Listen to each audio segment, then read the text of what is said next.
Hi, my name is David Soberman. I'm a professor of marketing at the Rotman School of Management. My research is focused on advertising, retailing, and innovation.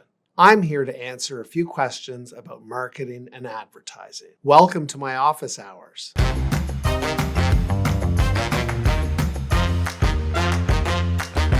Why are marketers obsessed with young adults? They don't have money.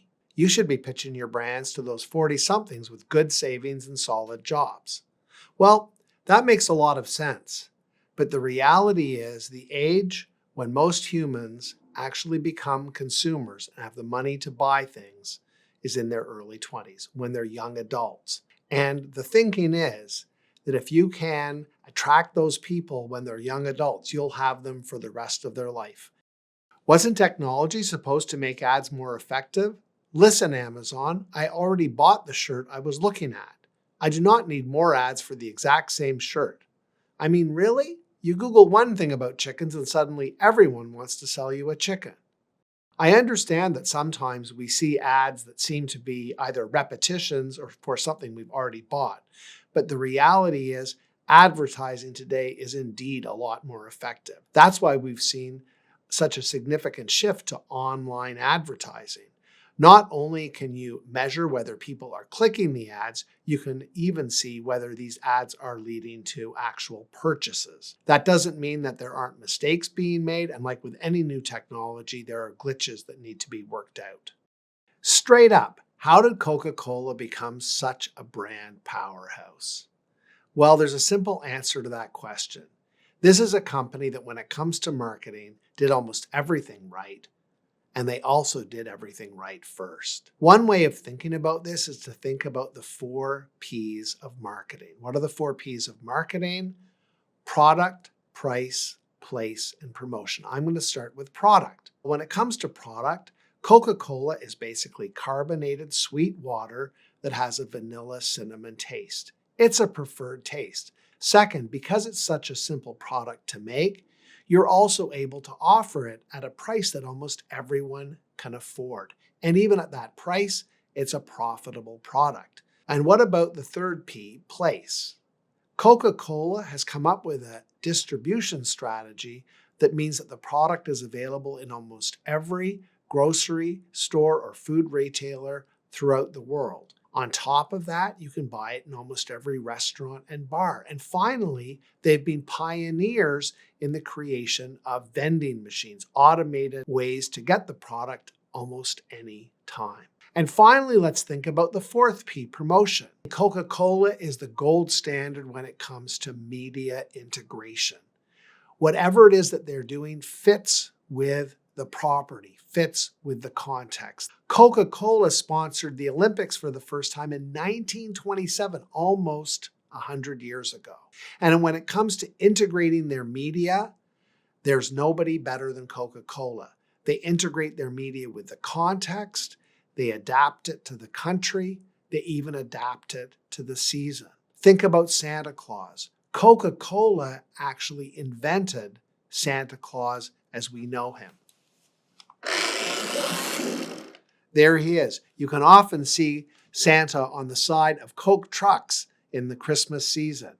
They certainly know how to promote their product, and that's why they've been so successful. Why are some ads just so bad? I think that happens when people are caught up in a narrative around their brand that is within their organization, and it actually blinds them as to how the outside world will see and perceive their communication. One example is the famous conservative ad, which was making fun of Jean Chrétien. And unfortunately, it looked like they were trying to make fun of his facial paralysis. Of course, that ad backfired. And more recently, there were ads put out by Metrolinx here in Toronto, in which people who were complaining about traffic delays caused by transit construction were being mocked or made fun of by a second person that was in the commercials. These also were not well received. First of all, because they weren't coupled with positive news from Metrolinx, but also because being upset about traffic delays is a pretty normal thing, and you don't necessarily want to be made fun of because you're upset about being delayed. How much information is too much information when it comes to making a decision to purchase? What I would say is the answer about how much information is very category specific, and it also depends on the consumer. For example, if you have a very risk-averse consumer, you may need to provide them with a lot more information than someone who is more risk neutral. And a lot of it also depends on the category. If you're in a category that is low involvement, like buying a chocolate bar, for example, you probably don't need that much information. A lot of the information you need will actually be obtained through consumption. And if you like the product, you'll buy it again. On the other hand, with a high involvement product, you probably need to provide a lot more information so that people can know that they're making the right decision. This is especially true with a high risk decision. Think of buying a house, think of buying a car. These are typically high involvement decisions. And for those sorts of decisions, you'll need to provide people with a lot more information. How do marketers actually know what consumers want? Well, the answer is quite simply, the marketers ask consumers what they want. They do a survey of a statistically significant number of consumers to get answers to the question, what do they want? And this reminds me of some work I did for Carlsberg about 20 years ago. Interestingly, Carlsberg runs a promotion called the Carlsberg Election. Every year, they come up with 4 new beers and they put them in a multi-pack. Consumers vote for the one that they like the best, and that's the one that they keep on the market. Objectively, what is the best ad ever made? And why is it Old Spice is the man your man could smell like? Well, that's a great ad, but for me, the best ad ever made that I can think of was the famous ad made by Coca-Cola in 1971 called I'd Like to Buy the World a Coke. It was a group of people on a hilltop in Italy singing a song that was obviously adapted to Coca-Cola, which was I'd Like to Buy the World a Coke. But it was people from all different countries, all different races, all singing together. And I think what really made that ad special, it was both an international ad, which at the time was very new. It had a message of happiness and bringing people together in peace, which I think is a very positive message. And on top of that, it was one of the very first times that a major marketer had worked cooperatively with the recording industry to make an ad. So for me, that's the best ad I've seen. Does anyone actually click those Google ad spots, or are they just there to annoy me while I'm trying to read the news? Well, the answer is yes, and yes, people do click them, but they can be annoying as well. Let me talk about the first part. The thing about programmatic advertising is that it's designed to hit people who are most likely to click them. And it also is designed to hit them at a time when they'd be likely to click them. And they work. That's why you keep seeing them. On the other hand, yes, they're annoying. But you have to remember that a lot of the media content we get for free. The reason we get it for free is that advertising finances it. How will AI change advertising? Well, the reality is AI is already having an effect on advertising.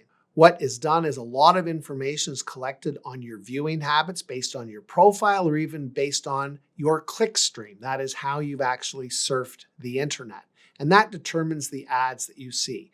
But as AI becomes even more sophisticated, it's going to reduce the likelihood that you see annoying ads and increase the likelihood you see ads that are really interesting and attractive to you. What actually makes an ad effective? That's a great question. First of all, and I think that this is true of any marketing, you have to be meeting the need of a target consumer. That is table stakes. If you don't do that, it doesn't matter. But let's assume you do have a product that is meeting the needs of a consumer. For me, there's 3 things that an ad needs: memorability, communication, and impact. What's memorability? It means that it breaks through. It means if I show you 30 ads, that my ad is going to be one of the ads that you remember. What do I mean by communication? There's probably something that you want to tell the consumer about your product. And if your ad achieved that, that means it communicated effectively. And the third thing is impact. Does it create a positive feeling? Typically, only ads that create a positive feeling work. That's all for questions today. If you wanted to read more about marketing and advertising, click the link below to visit the Rotman Insights Hub. Thanks for watching.